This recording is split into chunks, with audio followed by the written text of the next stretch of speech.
I'm the definition of a crazy cat person. Everything I do in life is based around Fluffles, my little white cat. The only reason I have a job is to feed her.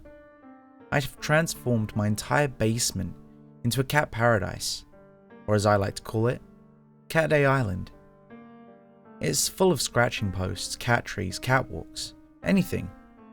The only downside for me is the fact that my washing machine is on the other side of the room from the stairs. Apart from that though, I don't really mind. I just learned to bob and weave. The other night, I was sitting on the couch watching TV, browsing 4chan on my computer. My usual evening routine, when I hear Fluffles meowing from the basement. Now, this is normal routine for her. It usually means that she wants me to come down and pay some attention. But I'd just eaten a lot of pizza. I wasn't really in the mood for trying the stairs. Instead, I patted my lap and jingled a toy to coax her up. It doesn't usually work, but I figured it'd be worth a shot. It didn't work. I heard her scratching at the bottom step, trying to get me to come down. Alright, hold on, I muttered, heaving myself out of my blanket and starting to walk down the hall towards the basement door. I flipped the light switch just inside the doorway, and the basement was illuminated, but the cat was nowhere in sight. Of course, from the top of the stairs my view was pretty limited, so I began to walk down the stairs. There are a few catwalks along the ceiling for her to run, since I knew that cats enjoyed high places. There are also a lot of alcoves in the walls filled with toys and things I wrote my boyfriend into helping me build. The end result was, like I said before, a cat paradise. So, I was standing at the bottom of the stairs, scanning the cat trees for Fluffles, when a flicker of motion on one of the catwalks catches my eye. There you are, I said under my breath. I walked over to the alcove I'd seen her run into and stared into the shadows. I couldn't really see anything inside because the light next to it had burnt out a few days before. I made a mental note to replace it. I was about to reach up to grab her when I heard her meow from behind me. She was sitting in a cat tree I couldn't see from the stairs. But, what? Never mind, I said, dismissing what I had seen as an optical illusion. I went over to Fluffles, scooped her up in my arms, and headed back up the stairs, turning out the light and shutting the door for the evening. The next morning was Saturday, so I didn't have to go to work. I woke up and opened my bedroom door to let Fluffles out. She slept in my bed. She ran out and wandered around the house for a few minutes, before heading over to the basement door as I knew she would. I was in my bathroom brushing my teeth at the time, so she'd have to wait a moment before I could open the door. Then, I could hear her start scratching at the door. I wasn't unduly troubled. That's kinda why there's so many scratching posts in the basement. I finished up my teeth and went out into the hallway to let her downstairs. I could still hear her scratching. I turned the corner and there she was, sitting in front of the door patiently. She mewed at me when she saw me, but I could still hear the scratching. It was coming from the other side of the basement door. Now, I'm not gonna lie, I was kind of freaked out. After all, who wouldn't be freaked out by an unknown scratching on the door? The door of the basement of all places. But stupidly, I went over, picked up Fluffles, and then I reached out and opened the door. Nothing. The scratching instantly stopped, and there was nothing to be seen. Just to be safe, I turned on the lights and peered down the stairs. Nothing. I kept the lights on and closed the door. I looked at Fluffles and said to her that she couldn't go down there today. There was something weird down there. I don't know if she understood me or what, but she stayed away from the door until about 1 in the afternoon. Then, the scratching started again. I knew the source of the sound. I didn't have to look. Fluffles jumped off the couch next to me when the sound started and tried leisurely down the hall to the basement door, where she sat down comfortably and began licking her paws. I didn't know what to do, but I sure as hell wasn't opening that door again. I called my boyfriend, Chad, and asked him what it could be, but he was stumped for an answer. So I asked him to come down and stay the night with me, because I was starting to get really scared at this point. He agreed, but I think he might have been worried more for my sanity than the possibility I was actually hearing something. He showed up at my place around 2:30. The scratching had stopped about 1:45. He wanted to take a look in the basement, but I wouldn't let him.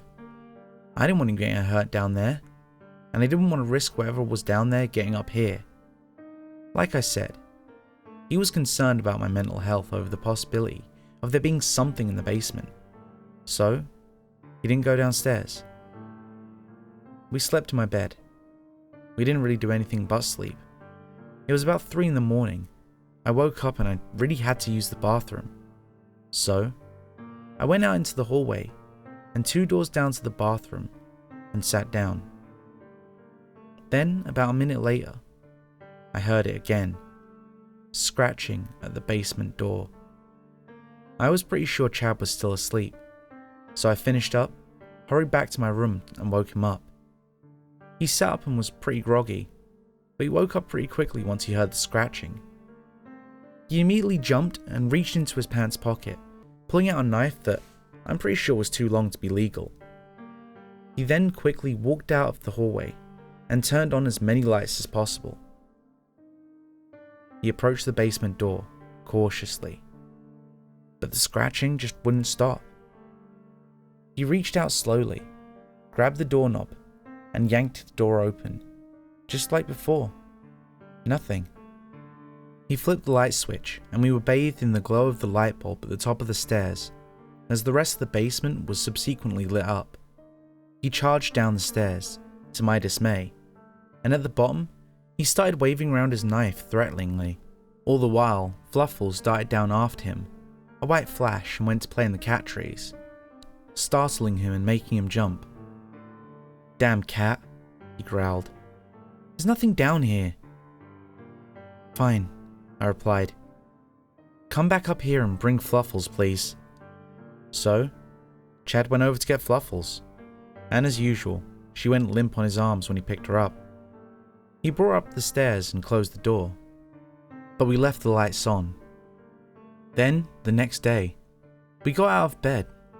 Not that we got any sleep after that, and life seemed to go on as usual. Nothing happened that day, nor for several days after. I was calmed down enough to let Fluffles play in the basement again, and now I could even go down there myself without being too scared. I was putting a pile of underwear in the washing machine when I noticed Fluffles crossing a catwalk and going into an alcove. I poured some bleach into the washer and walked over to what I knew was her favourite toy, a couple of feathers tied to a string. I picked it up and walked over to the alcove and started flicking it into the alcove to try and coax her out. She grabbed it. I could feel her tugging on it. She let it go and I flicked it back out. When I tossed it back up, a paw reached out and caught it.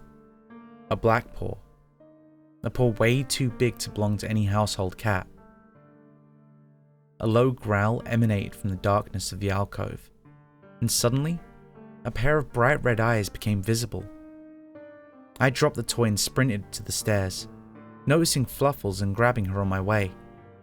As I ran up the stairs 3 at a time, I heard a thump behind me, as whatever it was jumped out of the alcove. I slammed the door and, seconds later, a massive thump made the floor shake as the creature slammed into the door. I ran into my room. I grabbed my cell phone, dialing Chad's number before I'd realized it. He invited me to his house and I gladly accepted. I didn't pack anything. I just grabbed Fluffles and jumped in the car. When I got to his house, he immediately called animal control to go to my house and capture whatever was living in my basement.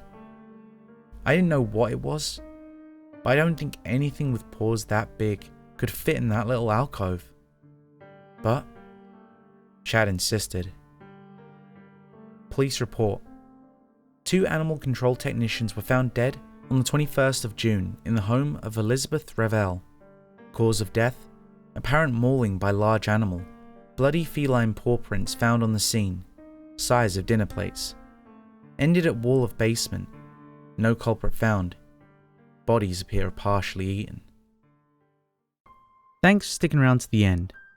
And if you enjoyed today's story, make sure to leave a like. And if you want more like it, make sure to subscribe and ring the bell so you never miss a story. If you need more now, why not check out my Creepypasta playlist? I'll leave that on this card, and I'll catch you in the next story.